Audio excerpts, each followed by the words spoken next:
Now that Jaron Ennis finally replied and responded in an interview, I think it's fair to make the video. Now, people have been calling Jaron Ennis, they've been jumping off a cliff, calling Jaron Ennis all types of things, calling him a duck, saying that he's scary and all this type of stuff because apparently, so there's a talks about him fighting Virgil Ortiz for a while, right? Virgil Ortiz, he didn't want to take the fight. He moved it to 154. Back then, I wasn't hearing anybody say, "Oh yeah, Jaron versus Virgil." People were afraid to see that fight because they knew what time it was. See, this is what happens whenever you have a subpar performance, right? People, they come out of the woodworks and they start trying to pull your card when in reality, bro, I'm like, where were y'all? None of you niggas were ever asking for the Jaron Ennis fight before the Karen Chukajan fight, even after.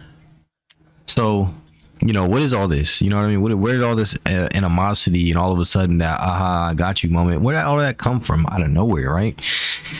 But anyways, Virgil moves to 154. Jaron fights Karen Chukajan again at 147. He looks subpar. And in that subpar performance, in reality, he has a few things he needs to tighten up on. I'm pretty sure I reacted to the fight. I made a reaction to the fight. I broke some strategy down. Some of the things that Jaron, honestly, he needs to tighten up on, like the fact that whenever he has to sit down to throw his punches. He can't really throw his punches on the move. So if you're moving and cutting angles on him, he can't always punch with those angles unless he can kind of keep you in front of him with his hooks and stuff like that, because he's quick, he's fast, he has great reaction time, great anticipation. But when you're cutting those angles, it's hard for him to be able to punch with any conviction when he has to turn and sit down quickly and stop short and let his hands go. You know what I mean? And that was the problem he was having, was that Karen Chukajan was able to move angles and just let his hands go, whatever, right? But I talked about why that performance was subpar. Now, and this is where it gets a little muddy and a lot of things didn't make sense. So you got this Turkey card that comes out in February that has Virgil Ortiz on it, and Virgil Ortiz is fighting Madrimov, and I'll touch that in a minute. But in the middle of all of this, Eddie Hearn is talking about Jaron fighting Virgil at 154. Everyone's like, yeah, let's get him to move to 154. He mentioned it after the Karen fight, like, yeah, I think it might be time to move to 154. So this 154 stuff starts going around, and everybody is assuming, okay, well, let's go. He's gonna fight Virgil Ortiz. He's gonna fight Virgil Ortiz. He's gonna fight Virgil Ortiz, right?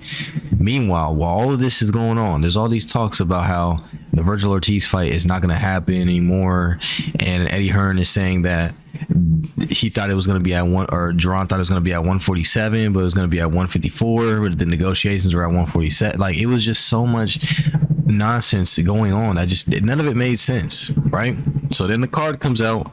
Madrimov is fighting against Virgil Ortiz. Well, I thought Madrimov was fighting in December. He is. He's doing both. Now, this is crazy because my first thought process was, okay, so Jaron isn't fighting Virgil Ortiz. It's probably because he still wants to do all of this stuff at 147. Well, this is what Jaron Ennis said out of his own mouth. He said, I don't want to move up just yet because when you move up, it's hard to come down. You've seen great fighters like Roy Jones Jr. move up and wait and then try to come down, and then they get hurt. They hurt themselves. Kell Brook, go up to 154, come down to 147. They hurt themselves. They get hurt. They're never the same fighter again. Even the Mikey Garcia fight, he moved up to fight Errol Spence and was never the same after that fight. You know what I mean? So even Bud Crawford, he moved up all these weight divisions. Floyd moved up many. They never went back. You know what I mean? When you move up, you're not supposed to go back. That's why even with Devin Haney moving to 140, you know what I mean? The Tank fight, he's not going to 135 again. When they were like, oh, we don't want Devin at 140. That's what Coach Kenny said. We don't want Devin at 140. We don't want Devin at 140. That was what came out of his mouth. Well, you're not going to get him at 135. Not going back down. You know what I mean? You're already adjusted to 140. You're not cutting back down. You know how nasty it is for you to cut all that weight back down, especially when you've been walking around a different weight and training differently for so long. Absolutely not. Right. So in Jaron Ennis' mind, he's like, I'm still not sure. I want to unify and become undisputed at 147. Here's the problem, because he feels away. I think his ego, he feels away because he never fought. He said he never took a belt from anybody, so he wants to do that. You know what I mean? He's always wanted to do that. Here's my thing: you can do that at 154. I know you have a strap at 147, but you only have one. It's not like you got three. You got two, you know what I mean, where you only need to fight one guy, and you got work to do, bro. 147, you're gonna have to go get belts from a few guys. So look, if you're gonna have to put in that work anyway, my thing is you might as well go to 154. But it made sense what he was saying though, where he's like, I'm undecided on moving up, because when you move up you can't go back down.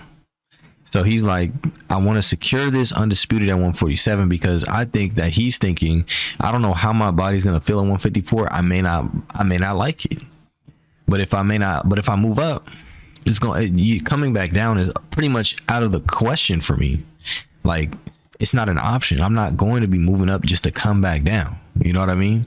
It's too dangerous. That's what he's saying. That's where his mind is at. It's too dangerous to play weight games. So he's being methodical. That makes sense.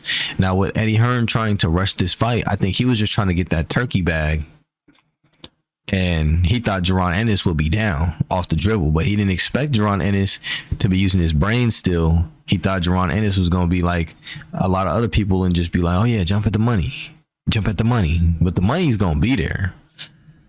The money will be there, especially for a Jaron who's talented and everything like that. Once he goes to 154 on his terms, once he decides to get to 154, then he'll cook just fine, I'm sure.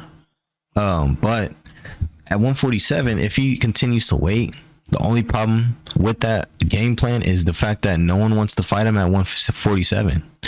You know what I mean? Ever since he got the belt, all he's been able to do is fight Karen Chukajan again. And in reality, that kind of wasn't that good for him. I think that put a bit of a dampening on his stock at the moment, because people are talking crazy about him. But I don't think he ducked Virgil Ortiz. Virgil Ortiz just got cooked in his last fight and was gifted a decision, got knocked down. Like, you think he's worried about that? That man is cooked, bro. He's beating the brakes out of Virgil Ortiz. And even Virgil Ortiz knows that. That's why Virgil Ortiz has still been humble in his talking about Jaron Ennis. He hasn't been saying too much. He just been saying little things, but nothing that's like violation. You know what I mean? He hasn't been trying to violate and been like, oh yeah, he hasn't been doing that. Right, he's not trying to hurt. He's not trying to end up on Huncho's boxing list of people who talk trash and they went wrong for. So he been playing it cordial, and he's fighting Madrimov. I know for a fact Madrimov's finna smoke him, but he's fighting Madrimov, and Madrimov it's crazy that he did accept that fight, because I understand he getting that turkey bag twice. That's crazy, but he's about to fight this dude in December. See how it goes. Hopefully, he doesn't crack an eye socket or get a broken nose or, something crazy. That would be unfortunate for him. But I think that Jaron Ennis is thinking it makes sense. It does, because you don't want to just move up and wait and then be cooked up there. But I mean, it's his timetable. I don't think no one believes he's worried about Virgil Ortiz. I would hope not. You know what I mean? Virgil Ortiz is tailored exactly to how Jaron Ennis likes to fight. The thing is, again, Jaron is I think he's just worried about how the weight might be, and the fact that he won't be able to really go back down again once he does leave. And I think he's worried about not getting the opportunities at 154. Now, I know they offered him the Virgil fight, but nothing is ever certain in boxing until it's certain, until you're in the ring. That's one of the rules of the sport. The fight is not officially on until you're in the ring, because so many politics can happen. So many false promises can be made because promoters just want to get some money, right? And I think that Eddie Hearn was anticipating Jaron jumping on the turkey card. So when he didn't jump on the turkey card, he asked Madrimov, would you be willing to fight again? Would you be willing to fight again, like back to back? And I'm sure Madrimov was like, yeah, I'm not tripping, because he's fought so many, like, bro, think about it, 300 amateur fights. The amateur schedule is hectic. You fight a lot of fights. 300 to have over 300 fights, you got to fight a lot. He's not worried about fighting. Madrimov will fight, and I think that was Eddie Hearn's contingency plan. If Jaron, for whatever reason, didn't like, he had a contingency plan, but I just kind of see through the play. He tried to rush Jaron into 154. Jaron wasn't ready for it yet. He still was deciding whether or not he wants to go over all his options, but that doesn't make him a duck, bro. So for people that are saying he's a sucker, again, Tim Bradley, bro, you got to stop going out and being donkey of the day, my nigga. At this point, it's almost like a ritual to call out something stupid that you said on the internet. But Tim Bradley calling him a sucker, saying Philly's not a gangster and all this type of stuff, bro. We not worried about you. I'm not gonna lie. But Eddie Hearn, the promoters and who are, they're trying to make the money off of you. That's why they signed you. They signed him to make money now. You know what I mean? But Jaron exercising all of his options and deciding whether he wants to move up and leave 147 behind before he gets on the phone with everybody. There's nothing wrong with that. It hasn't even been that long since he just fought. You know what I mean? He just fought. People got to relax, bro. He literally just got out the ring. Let the man go to his drawing board and work with his team, man. Because this is getting ridiculous. People are trying to microwave the sport, and the sport, you're playing with your life. So when you're changing weights, that 147 to 154, that's a huge gap. You know what I mean? That jump and then the 160 to 168 jump are two of the biggest jumps in the sport. So I'm saying, though, like, ease up, man. With that being said, though, I will catch y'all on the next video. Tonight is the Liam Paro fight. I can't wait to see this fight, bro. People are really, really, really, really, like, wanting Richardson Hitchens to win. And I do, too. My thing is this. I'm black, bro. I want my nigga to take the dub. But style for style, boxing, we're talking about boxing. I don't think he's going to take that dub, bro. Being 100. For all the things I listed in my Liam Paro versus Richardson Hitchens fight preview video. So I will catch y'all next time, probably tonight when I upload the reaction to some of these fades. I'm gone.